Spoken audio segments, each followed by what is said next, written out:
अस्सलाम वालेकुम, मैं हूं फैसल तारिड़। इस वीडियो के अंदर सबसे पहले हम उन अमीर ज़ादियों की बात करेंगे जिनकी कल सोशल मीडिया पे एक वीडियो वायरल हुई और उसके बाद निज़ामे इंसाफ ने किस तरह से इंसाफ का जनाजा निकाला है और अमीर ज़ादियों के सामने निज़ामे इंसाफ इस तरह हाथ बांध के खड़ा हो गया है। आज एक और वीडियो भी वायरल हुई है, उसने भी हलचल मचाई हुई है, उस हवाले से भी हम बात करेंगे।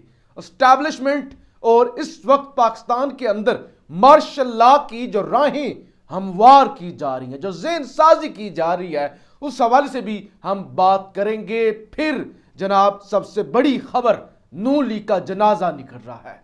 मरियम नवाज लंदन में हैं, बाऊजी वापस आने के लिए ख्वाब देखते हैं, कभी ख्वाब देखते हैं, कभी फिर रुक जाते हैं। मरियम नवाज कभी कहती है 21 जनवरी को आऊंगी, कभी कहती है कि मैं 29 जनवरी को आऊंगी, लेकिन उनकी वापसी से पहले जो जनाजा निकल चुका है, सलीम साफी ने भी कहा कि अब आप जनाजा पढ़ाने के लिए आएंगे, दफन करने के लिए नून लीग को आएंगे। सलमान गनी ने दुनिया न्यूज पे बैठ के, उनका अपना सहाफी है, उन्होंने कह दिया कि भाईजान एक वक्त था कि लाइनों के अंदर लोग लग के आपकी टिकट लेते थे, आज बेड़ा ही गर्क हो चुका। लेकिन सबसे पहले जी, डीएचए का एक स्कूल है, अमेरिकन स्कूल है जी, लाहौर के अंदर। कल एक वीडियो सोशल मीडिया पे वायरल हुई कि एक बच्ची है, गालिबन मैट्रिक की होगी, 10वीं क्लास की, और ये बाकी लड़कियां भी 10वीं 11वीं क्लास की, और 3-4 लड़कियों उन्हें उस पर तशद्दुद कर रही हैं और वो नीचे गिरी हुई है और ऊपर उन्हें लातों से मारा जा रहा है, ऊपर से वो झपटा हुआ है उस बच्ची को। और वो वाली गंदी गालियां जो हम तसव्वुर भी नहीं कर सकते कि लड़कियों को इतनी बेहुदा गालियां भी आती होंगी, क्योंकि हमारा ताल्लुक मिडिल क्लास घरानों से होता है, हमारी ऐसी तरबियत नहीं होती, हमें ऐसे सिखाया ही नहीं जाता कि लड़कियों के साथ या लड़कियां इस तरह की गालियां भी दें। और जिस तरह से एक मिडिल क्लास घरानों के अंदर लड़कियों की तरबियत की जाती है, जिस तरह से रिश्तों की एक तमीज होती है, तो लिहाजा हमने तो कभी नहीं सुनी, लेकिन हमें नहीं पता था कि ये जो एक खास तबका है, ये जो एक अशराफिया है, वो इस तरह के उनके बच्चे ये जुबान इस्तेमाल करते हैं। वो तशद्दुद हुआ, तशद्दुद के बाद जनाब पर्चा दर्ज हुआ और उसके बाद सेशन, लाहौर के सेशन अदालत ने तशद्दुद करने वाली बच्चियों को कबल जमानत यानी कबल गिरफ्तारी जमानत दे दी। और उसके बाद एक चीज सामने आई जनाब, उसके अंदर ये लिखा हुआ है और मैं तो हैरान रह गया हूं। उन्होंने कहा कि ये मेरे सामने है कि ये जो बच्चियां हैं ना क्लास 10 की, और इसके अंदर वो जो इल्जाम लगा है ना उन पे, वो जो जिन बच्चियों पे मुकदमा दर्ज हुआ, वो कहते हैं false, baseless and fabricated case. ये कहते हैं फॉल्स फैब्रिकेटेड केस है ये सारा। तो वो जो लड़की जिस पर तशद्दुद हुआ है वो तो झूठ बोल रही है, डिफेम कर रही है। और आज एक और वीडियो आगे दूसरे एंगल से वीडियो आई। इस एंगल में देखा जा सकता है लड़के वीडियो बना रहे हैं, पीछे हंस रहे हैं और आगे लड़कियों का एक ग्रोह तशद्दुद कर रहा है। जरा अंदाजा करें, इतनी गलीज गालियां स्कूलों के अंदर, ये कल्चर। और मैट्रिक क्लास के अंदर वो कोई ये था कि वो शायद वो कोई ड्रग्स लेती थी और उसने कहा कि मैं आपकी शिकायत लगा दूंगी, इस तरह का कोई केस था गालिबन के, उस पर ये झगड़ा हुआ और उसने कहा माफी मांगो लड़कियों ने, और फिर गंदी गलीज गालियां दी और उस बच्ची पर तशद्दुद भी किया। बात ये है स्कूलों के अंदर ये हो रहा है, वीडियोस बन रही हैं, लड़के देख रहे हैं, इंतजामिया किधर है, स्कूल का अमला किधर है? हम तो जब स्कूल में पढ़ते थे वो हमारे मास्टर, हमारे टीचर मुर्गा बना बना के वो मार देते थे और जो कुछ होता था। लेकिन यहां पे जो स्टूडेंट है वो किसी के काबू में नहीं आ रहे। और फिर ये वो तबका है, याद रखिए, जो हम पे मुसल्लत होते हैं, यानी हमारे जैसे मिडिल क्लास, ये जो पाकिस्तान के अंदर मेजॉरिटी है। क्या है, कोई बच्चा पढ़ जाए ना, पहले तो बड़ी बात होती है कि वो पढ़ जाए, अगर पढ़ के पटवारी लग जाए, अगर पढ़ के वो छोटी मोटी उसकी कोई वो जूनियर क्लर्क लग जाए, वो सारे रिश्तेदार मिठाइयां लेके आ जाते हैं, मोहल्ले के अंदर बड़ी बल्ले बल्ले हो जाती है कि फलां का बेटा जी बड़ा बड़ा अफसर लग गया, वे बहुत अचीव कर लिया है, बस जी इनकी तो अब किस्मत बदल गई, इनके तो अब दिन चेंज हो गया, अल्लाह ने सुन लिया। वो 2 टके की नौकरी होती है और ये वाला जो तबका होता है, ये सेनेटर होते हैं, ये MNAs होते हैं और ये मुसल्लत होते हैं। अब मुझे ये बताइए, मुस्लिम लीग नून की जो हिना परवेज भट्ट साहिबा हैं, काबिल एहतराम है, क्या उनकी मेहनत है? कोई इलेक्शन लड़ा है? कोई एक इलेक्शन लड़ा है? नहीं लड़ा। अमीरजादी हैं, फैशन डिजाइनर हैं, वो मरियम नवाज के आगे पीछे होती हैं और वो इस वक्त पॉलिटिशियन है। और पाकिस्तान के अंदर मेजॉरिटी ऐसे ही, वो कोई किसी लगारी का बेटा है, कोई किसी सरदार का बेटा है, कोई किसी चौधरी का बेटा है, यानी मोने सिलाई किसका बेटा है, उसकी क्या काबिली, उसके एक बात, चौधरी सालिक, बिलावल भुट्टो, हमजा शहबाज, और ये हमजा शहबाज के अलावा आप बात करें ये जो सुलेमान शहबाज, ये सारा जो तबका है, बिलावल भुट्टो, ये जितना भी सियासी हैं, ये मतलब इनके बेटे, इनकी नस्लें वही इन्हीं स्कूलों के अंदर पढ़ के और यही कल्चर पढ़ के, वही गालम गलोच पढ़ के आगे आते हैं। तो इस निज़ाम को बदलना होगा, निज़ाम तालीम को बदलना होगा, और स्कूल्स और फिर अदालतों की जरा देखिए।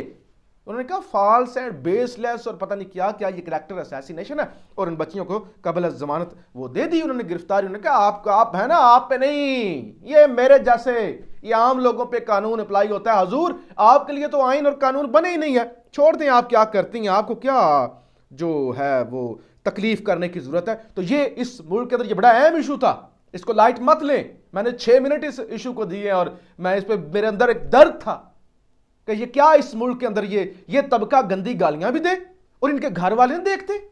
यानी ये इस्लामी जमहूरिया पाकिस्तान है, ये बच्चों की तरबियत है, उनके अपने बच्चे हैं, वो अच्छे बुरा करें जो करें, लेकिन ये क्या सोसाइटी के अंदर कंट्रीब्यूट कर रहे हैं, और वो घर वाले वो क्या, वो गालियां, वो सारा कुछ, ये तरबियतें हो रही हैं, और यही कल को हमारे ऊपर मुसल्लत भी होंगे, और ये सारे वो लोग हैं जो कानून से बाला तारे हैं। अब दूसरा इशू, मार्शल लॉ लगाने की राहें जनाब हमवार हो रही हैं, क्योंकि सियासतदानों ने बेड़ा घर कर दिया है। 2 हुकूमतें इमरान खान ने गिरा दी हैं, इधर इस्तीफे कबूल हो रहे हैं, स्टेट के पास पैसा नहीं है इलेक्शन करवाने के लिए, तो अब या तो कौमी हुकूमत बनाई जाए जिसमें PTI भी हो, ये जावेद चौधरी साहब कहते हैं कि ताकतवर ये सोच रहे हैं, जावेद चौधरी साहब कहते हैं, या तो फिर टेक्नोक्रेट सेटअप आए, टेक्नोक्रेट्स हुकूमत आ जाए। नंबर 3 वो कहते हैं मुल्क को बचाने के लिए मार्शल लॉ भी लगाना है तो लगाएं।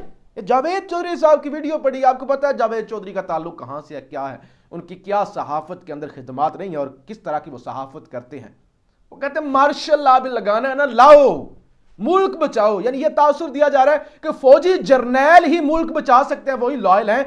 सवाल ये पैदा होता है कि अगर फौजी जर्नैल मुल्क बचा सकते हैं और फौजी जर्नैल मार्शल लॉ लगा के हल है मैशर ठीक करने का, तो बेड़ा गर किसने किया है, बेड़ा गर किसने किया है। और हमने तो मार्शल लॉ भी देख लिए, सेमी मार्शल लॉ भी हमने देख लिए, और हमने वो सॉफ्ट मार्शल लॉ भी देख लिए, वो सारी जो चीजें थी। बेड़ा गर्क सबसे कंट्रीब्यूशन हमेशा आपकी होगी जिन्होंने कानून के अंदर आइन का हमेशा से मजाक उड़ाया। तो एक तो ये बात है जी।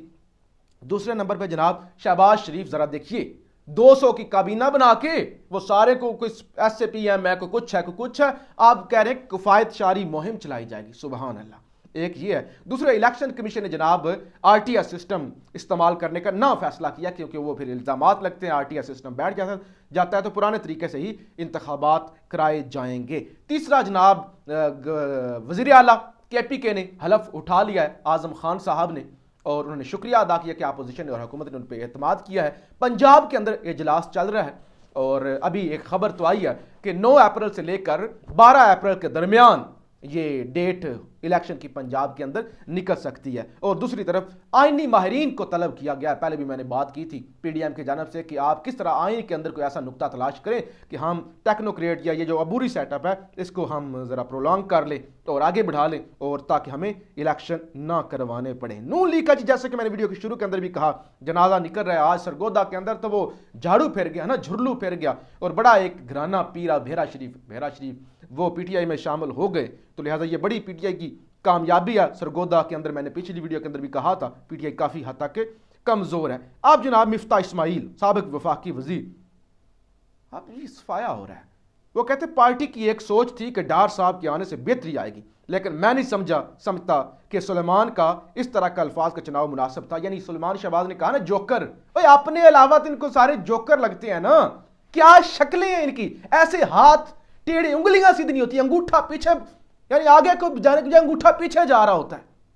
किसी के पे कमेंट, शक्लों पे कमेंट अल्लाह ने बनाई है, लेकिन क्या ये वो हसन निसार साहब कहते हैं कि बिज्जू, ये और लेकिन ये काबिल हैं, ये जोकर नहीं है, ये मदारियां करें, माइक तोड़ दें, ऐसे मारें, लेकिन ये जोकर नहीं है। बाकी सारे जोकर हैं, बाकी जो है ना लोग इनके नीचे वो जोकर हैं। तो उन्होंने कहा ये इनके अल्फाज का चुनाव मुनासिब नहीं था। नून लीग से निकालना चाहते हैं तो वो निकाल दें, उन्होंने कहा निकालना चाहते हैं तो निकाल दें। तो लिहाजा एक बड़ी तादाद में मिफ्ता इस्माइल, शाहिद खाकान अब्बासी साहब और बाकी लोग नून लीग छोड़ने के लिए कतार बना के खड़े हैं, कतार बना के सिर्फ ये इंतजार है कि आगे हमें कोई ले।